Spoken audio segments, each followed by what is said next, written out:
ಉಳಿದಂತೆ ಇವತ್ತಿನ ಪ್ರಕರಣ ಬಂದಾಗ ನೋಡಿ, ಕಾನೂನಿನ ದೃಷ್ಟಿಯಲ್ಲಿ ಇದು ಈ ಬಡವ ಬಲ್ಲಿದ ಅಥವಾ ಮೇಲು ಕೀಳು ಇದು ಯಾವುದೂ ಇಲ್ಲ. ನಮ್ಮ ದೇಶದ ಸಂವಿಧಾನದಲ್ಲಿ ಆರ್ಟಿಕಲ್ 14 ಸಂವಿಧಾನದಲ್ಲಿದೆ ಅದು.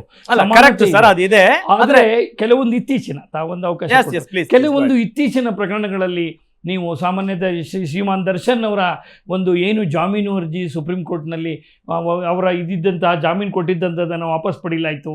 ಇದೆಲ್ಲವನ್ನು ನೀವು ಒಮ್ಮೆ ಮತ್ತೊಬ್ಬ ಸ್ವಾಮೀಜಿಗಳಿಗೆ ಕೊಟ್ಟಿದ್ದಂಥ ಜಾಮೀನನ್ನು ಸುಮೋಟೋ ರದ್ದುಗೊಳಿಸಲಾಯಿತು. ಇದನ್ನೆಲ್ಲ ತಾವು ಒಮ್ಮೆ ಗಮನಿಸಿದಾಗ ಖಂಡಿತವಾಗಿಯೂ ಹೇಳ್ತಾ ಇದ್ದೀರಾ, ಮುರುಘಾಶರಣರ ಬಗ್ಗೆ ಮಾತಾಡಿದ್ರ, ಇದೆಲ್ಲವನ್ನ ತಾವು ಗಮನಿಸಿದ್ದೀರಿ. ಈಗ ನಮಗೆಲ್ಲರಿಗೂ ಇಡೀ ಕರ್ನಾಟಕದ ಜನತೆಗೆ ಅನ್ನಿಸುವಂಥದ್ದು ಏನಪ್ಪ ಅಂತ ಹೇಳಿದ್ರೆ, ನಿಜವಾಗಿಯೂ ಕೋರ್ಟಿನಲ್ಲಿ ಕಾನೂನಿನ ದೃಷ್ಟಿಯಲ್ಲಿ ಯಾವ ಭೇದ ಭಾವವೂ ಇಲ್ಲ. ಯಾರಿಗೆ ಯಾವಾಗ ಬೇಕಾದರೂ ಏನು ಬೇಕಾದರೂ ಆಗ್ಬೋದು ಅನ್ನೋದು ಇವತ್ತಿಗೂ ನ್ಯಾಯಾಲಯ ತನ್ನ ಪಾರದರ್ಶಕತೆಯನ್ನು ಉಳಿಸ್ಕೊಂಡಿದೆ ಅನ್ನೋದಕ್ಕೆ ಇದೇ ಸಾಕ್ಷಿ. ಇನ್ನು ಇವತ್ತಿನ ಪ್ರಕರಣದ ಬಗ್ಗೆ ಏನಾದರೂ ತಾವು ಕೇಳೋದಾದರೆ, ವಿನಯ್ ಕುಲಕರ್ಣಿ ಅವರು ನಿನ್ನೆಯೇ ಅದು ತೀರ್ಮಾನ ಆಗಿದೆ ಶಿಕ್ಷೆ ಕೊಡಬೇಕು ಅಂತ. ಕೆಲವರು ನಮ್ಮನ್ನ ಕೇಳಿದ್ದುಂಟು, ಕೆಲವು ಸಾಮಾನ್ಯ ಜನ ಕೇಳಿದ್ದುಂಟು, ನಿನ್ನೆಯೇ ಯಾಕೆ ಶಿಕ್ಷೆ ಪ್ರಕಟಿಸಲಿಲ್ಲ? ಅದೊಂದೇನದು ಶಾಸ್ತ್ರ? ಅದು ನಿನ್ನೆ ಶಿಕ್ಷೆ ಅಂತೀರಿ, ಒಂದಿನ ಬಿಟ್ಟು ಎಷ್ಟು ಪ್ರಮಾಣ ಅಂತೀರಿ.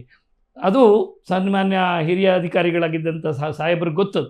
ಈ ಗುರುತರವಾದ ಕ್ರಿಮಿನಲ್ ಪ್ರಕರಣಗಳಲ್ಲಿ ಸಾಮಾನ್ಯವಾಗಿ ಆರೋಪಿಯನ್ನ ಒಂದು ಸಾರಿ ಕೇಳುವಂತಹ ಒಂದು ಸೌಜನ್ಯತೆ ನ್ಯಾಯಾಲಯದಲ್ಲಿದೆ.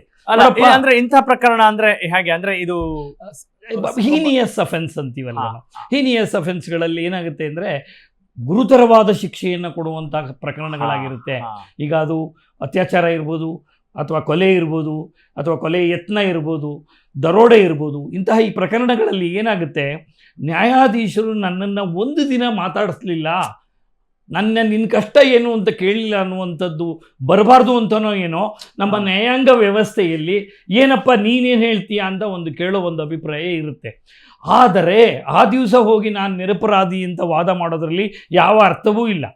ನೀನು ನಿರಪರಾಧಿಯೇ ಅಲ್ಲವೇ ಅನ್ನೋದನ್ನು ನ್ಯಾಯಾಲಯ ಕೇಳ್ತಾ ಇಲ್ಲ.